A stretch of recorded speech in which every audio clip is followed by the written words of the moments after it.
You're not stuck. You're waiting for clarity. But clarity doesn't come before action. It's the reward for motion, not the prerequisite. No one told you that. They made it sound like the path would appear if you just thought hard enough, waited long enough, scrolled deep enough. But thinking isn't the problem, waiting is. You don't need a sign, you need a start. And I know what you've been told.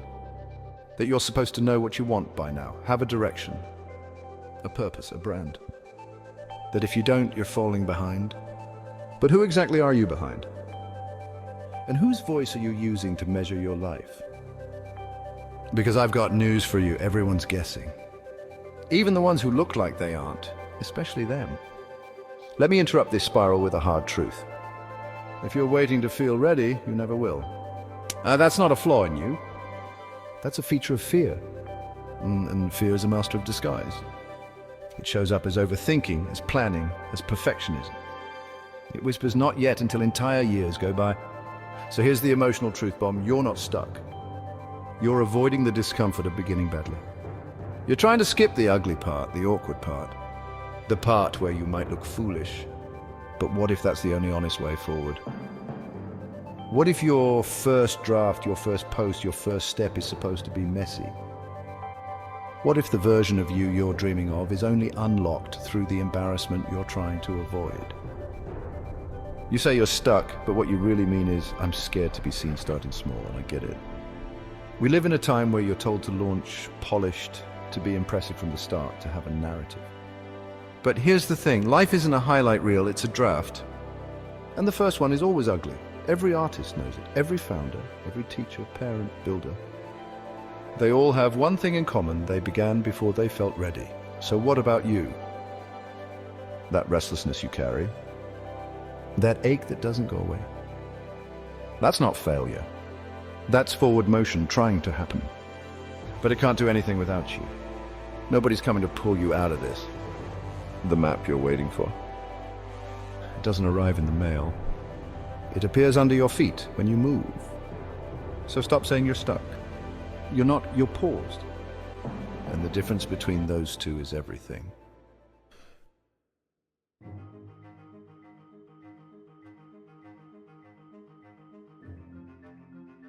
You think you need to know before you begin. But what if knowing is the very thing holding you back? Mel Robbins didn't know. Not when she walked away from law. Not when she realized that the life she built was slowly draining her. Not when she lay in bed hitting snooze on her alarm and her future. She didn't wait for a perfect plan. She moved with what she had, discomfort and a decision. That's how real lives begin, not with certainty, but with friction. The real turning points don't look like epiphanies. They look like a line drawn in the sand, sometimes out of desperation. This can't be it, that sentence. That's the start of more real journeys than any 5-year plan ever written, and still you hesitate. You want to know it'll work. You want insurance against failure, embarrassment, regret. But what if those are the wrong fears? What if the real risk is not starting at all? What if wasting the next 5 years in hesitation is more dangerous than starting in the wrong direction today? Because the truth is, most wrong directions turn out to be detours to the right place. Let me say that again, because it matters. Wrong turns are not wasted, they are necessary. Viktor Frankl, a Holocaust survivor and psychiatrist, built his entire philosophy around this. That meaning comes from struggle, not from certainty.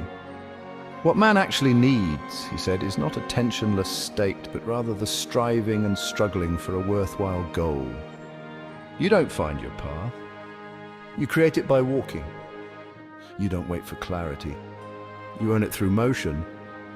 That's the paradox no one tells you. Confidence isn't the cause of action, it's the result of it. You build it by doing the things you thought you couldn't survive. There's a science to this too. Psychologists call it activation energy, the force required to initiate a process. It's why it takes so much effort just to begin, but once you start, everything gets easier, the reaction takes over, momentum takes the wheel. And here's what you'll discover once you cross that threshold. Clarity isn't out there waiting. It's in you, waiting to be drawn out through action. Soren Kierkegaard once wrote, "To dare is to lose one's footing momentarily. Not to dare is to lose oneself." and that's the risk we all face. To wobble forward or stay safely still and disappear into the waiting. So ask yourself, what would happen if you gave up the fantasy of clarity? What would change if you accepted that the fog doesn't lift until you're already inside it?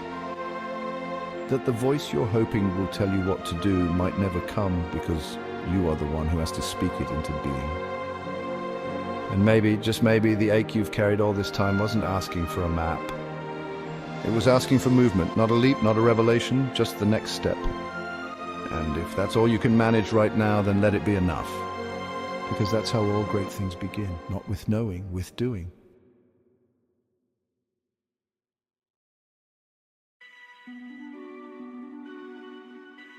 By now, you've probably heard it, the voice inside your head listing every reason not to move. It doesn't shout, it whispers, calm, rational, and persuasive. It says things like, you don't have time, you don't know enough, you're not ready, you'll look foolish, it's already too late. And the danger isn't in how loud that voice is, it's in how reasonable it sounds. But here's what you need to understand. Resistance doesn't sound like fear, it sounds like logic. It wears the mask of maturity, of responsibility, of being practical. And that's how it wins.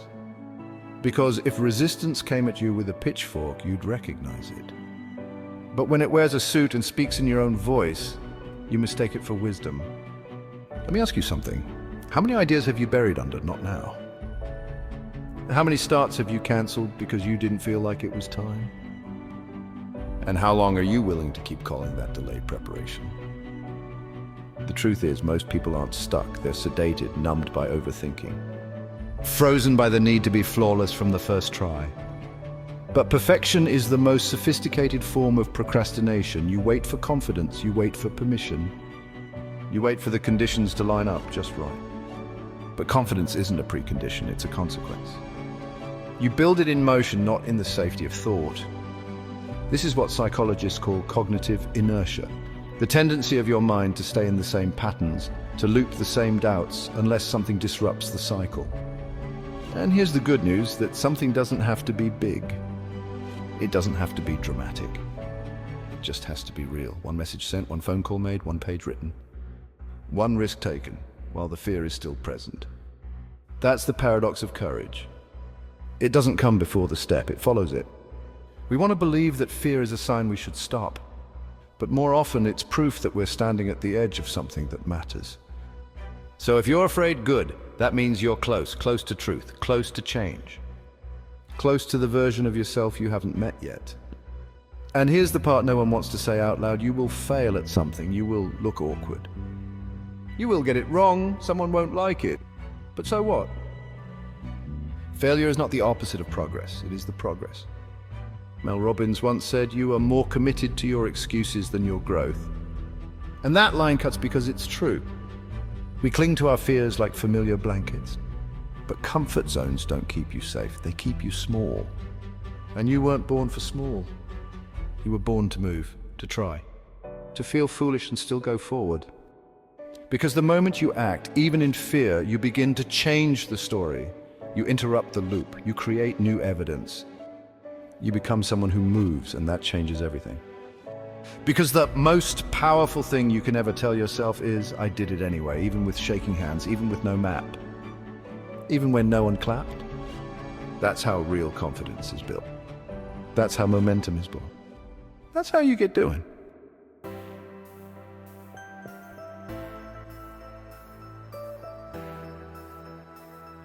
You don't want a path, you want a guarantee. You want to know, if I leap, will it work?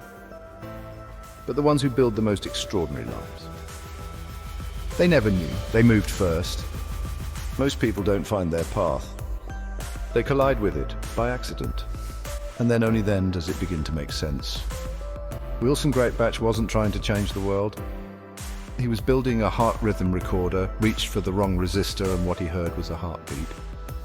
That mistake became the first implantable pacemaker. John Pemberton wasn't inventing a global empire. He was trying to treat morphine addiction when he stumbled onto a syrup. By accident, he added carbonation. The result: Coca-Cola. Spencer Silver tried to make the strongest adhesive ever. He failed.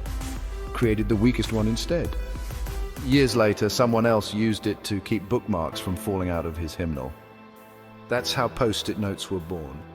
That's how so many beginnings are born. Not from vision, but from motion. Not from planning, but from presence. You think your first step has to be right. But what if wrong is the only road that ever leads anywhere worth going? What if the thing that breaks your heart, reroutes your career, ruins your plan, is the very thing that cracks you open enough to find out what you're really here for? You can't calculate your way into meaning. You can only participate. You have to show up to the intersection of chance and courage. You want to find your calling? Then move, make, risk, begin again. Because you can't steer a parked car. And you won't be found by the life that's looking for you if you don't walk into the world where it waits. Even mythology knew this. Psyche didn't become divine by knowing what to do. She was handed 4 impossible tasks, each one beyond her. She despaired. And yet each time she began, help arrived. She didn't complete the tasks by logic or planning. She completed them by movement, by picking up one grain, by showing up to danger without armor, by trusting the invisible hands that met her effort. That's what real transformation requires, not confidence, not perfection, just a willingness to begin. So maybe it's not about finding a path. Maybe it's about letting the path find you. And that only happens when you're in motion. You say you don't know what your calling is? Then go collide with it.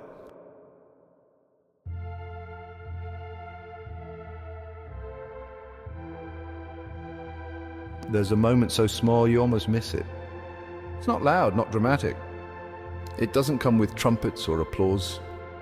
It's quiet, like a single page turning, like a match being struck. It's the moment you begin, and no one sees it.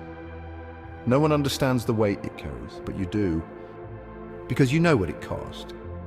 You know how many mornings you've stalled, how many nights you spiraled, how many times you rehearsed the first sentence in your head and still didn't say it, but then something happens.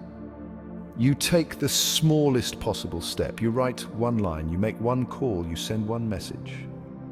And just like that, the world is no longer theory, it's happening.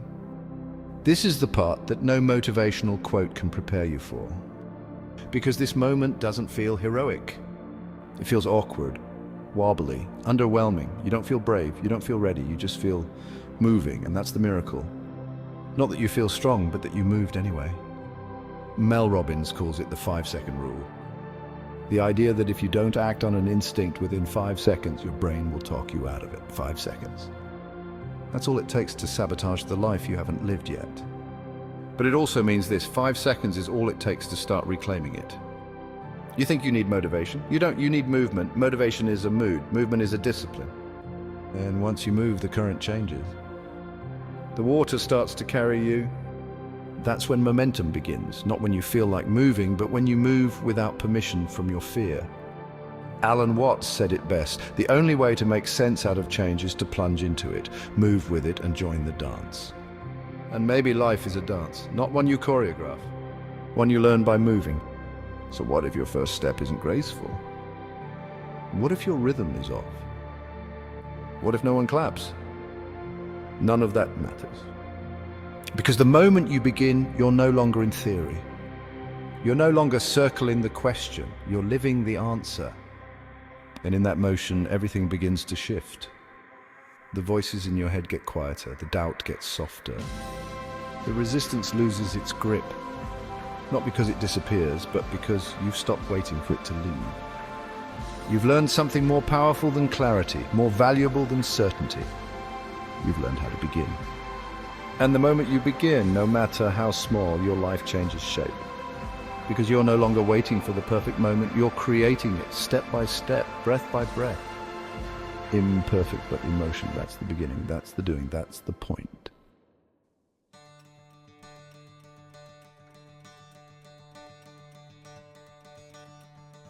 There comes a point where you stop needing to be convinced, you stop chasing clarity. You stop bargaining with perfection, you just begin. And then you begin again. And in that repetition, in that quiet rhythm of imperfect steps, something subtle starts to happen. You stop performing the idea of who you want to be and start becoming it, not through a breakthrough, not through a single defining moment, but through 100 small choices that no one sees except you. You begin to understand what they meant when they said the path reveals itself beneath your feet. You feel it now, the shift, not in your circumstances, but in your relationship to them. You used to think action required certainty. Now you know certainty comes from action. You used to wait for permission. Now you move and watch permission follow. You used to fear beginning without a full plan. Now you honor beginnings because they are the plan. The fog still exists, but it doesn't paralyze you anymore. You've walked through enough of it to know it clears behind you, not in front. You've rewritten the rules you were handed. The ones that said success must be linear, that passion is found not made, that people only follow the confident. But now you know better. People don't follow perfection, they follow motion. They follow the ones willing to walk first. And that's who you've become, the one who starts, the one who tries, the one who moves even if the ground is shaking. Because now you understand that momentum isn't just about progress, it's about identity. Every step you take, even the ones that falter, whispers back to you, I am someone who goes, not someone who waits. Not someone who rehearses their potential in private. Someone who lives it out loud in real time. You look back at the place you came from, where the story opened, and you feel something you didn't expect. Not regret, not guilt, but compassion. For the version of you that stood at the edge for so long thinking they were stuck. For the one who thought not yet meant not worthy. For the one who believed beginnings had to look like arrival. But now, you know, beginnings are messy, movements are imperfect. But they matter more than plans ever could. Because every time you chose to act without full certainty, you redefined what strength looks like. You don't need to have all the answers. You just need to keep stepping into the question. That's what becoming is, not arriving, but engaging. Not finishing, but showing up. And in doing so, again and again, breath by breath, even when no one's watching, you become someone you can believe in. You become your own momentum. You become the answer you've been waiting for. You get moving, you get doing. And from this point forward, you never confuse pause with paralysis again. You know better now. You move anyway.